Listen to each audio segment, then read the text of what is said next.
I was very fortunate to have a predisposition to be receiving images when I hear people speak, and that is, I think, a gift, a natural gift in most humans. And in the Germanic language of the Netherlands Dutch, that has the Germanic root, there is something that's called Old Dutch, and I always found a really beautiful attraction to the poetic ways that there was more depth and more feeling and more meaning to be able to be articulated when that more old form of Dutch language use, when I was engaging in that. And when I then, of course, became familiar and taught how to use English, I made that more of my new adventure. I left the Netherlands, I traveled around the world, and when I started questioning again all of what we're speaking around, I found myself in a fortunate position that I could compare fundamental differences between the English language and these Germanic root languages. And one of the real sort of pivot points in that was that I was deeply exploring sovereignty and what our free will really is in relationship to freedom. And then I started questioning this word will. And if we have free will, why is it not really significant? I don't really know anybody that is really actively speaking about the relevancy of our free will. The will of the people apparently is the foundational, basis upon which a constitution is based.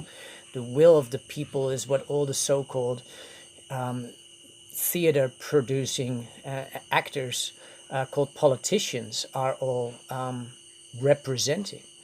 And then there's the will, which is the most significant document that a human being in their life could articulate. And that will is sacred. That will is honored and followed and executed, and entire estates are being and everything that's been accumulated through the will is being handed down to a next generation, an appointed person for them.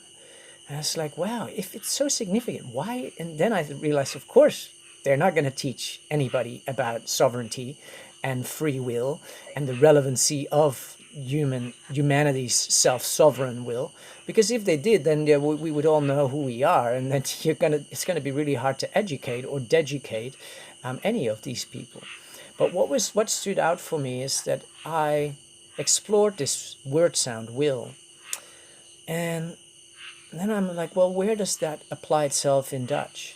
And what's interesting, that when a child in the Netherlands is being asked if it wants porridge, in the Dutch language, you actually say, do you will porridge? And in English, the will and the language use of our will, which is a foundational, spirited, feeling-based self-knowing that resides within us, that is our gut instinct, that is either our yay or our nay. The will has been worded out of the language, only to the point where the will is, the will of the people, and it's your document. In English, you actually say, do you want that? And then I fell into that space, like, wow, there's a sense-felt difference between willing something and wanting something. Because when I feel into it, when I will something into my experience. I make a proclamation based on my feeling, that is a yay or a nay, as to what I am willing to bring into my experience. And that is with that consent, it's permission, but it's a proclamation. In English, that is, do you want it? Which on a sense-felt level implies that somebody else, a third party, is kind of required to get that to me, because wanting and willing, it almost feels like there is one is expansive and kind of emancipated, and the other one, you could almost say, is a little bit based on disempowerment. And as I started exploring that more, I found so much more out about the English language, because then I was like, well, what else have they muffled up? This brings us then to the English language, that is foundationally a contract-based language that was created for the Victorian fantasy of the expansion of empire. And it was Sir Francis Bacon that was appointed to, well, I wouldn't call him sir, but he was a mammal, and he gathered all the different strands of English languages, and he worked out how to basically strip it bare of all these intrinsic meanings, because contract-based language for trade and commerce purposes, which is what contracts really are for. Contracts are not necessarily created just to create clarity between parties. There's always an asset or a value or a reason to even enter into contract. And so with the focus it being for the expansion of empire and it to serve the benefits of the trade and commerce expansion thereof, a tremendous amount of language got recalibrated. And what English ended up being is a noun-based language. It has got a tremendous amount of nouns in it that render the living experience through one word sound. It renders it still. And so in the English language, we have probably more words for things that don't exist than things that do exist. A noun for a table and a chair, it makes sense. You can touch it, you can sit on it. But a manager, a doctor, a teacher, a guru, a president, a queen, these are all words that actually don't exist. And so because they are not tangible and we can't experientially sense them, we kind of just have to believe them. And that's then where a whole range of unexamined assumptions start, because whatever we are getting programmed with what these words mean, well, we're just gonna hook, line, and sinker sometimes just go with it, or we're just like, well, the grown-ups are telling us this, so it must be true. But the first generation of grown-ups never really, it was really hard to get the English to give up their commons and really to give up their language diversity. And so it took a couple of successions to kind of ram this through. And yet we now have, as a result, a global language, which is the English language. That is a still language. It's mostly noun-based. It's filled with fantasies that have no basis in reality. And they are practiced as if they are reality. Now, I'll say that again, because for me, this is the essence of human damage, is humans operating out of the natural order. Is that we have grown-up human beings practicing fantasies as if they are reality. A queen, a pope, I'm a Christian, I'm a Republican. All the isms in the entire alphabet of language that we could, veganism, carnivorism, whatever you want to come up with. If it is an ism, it is a human-created concept.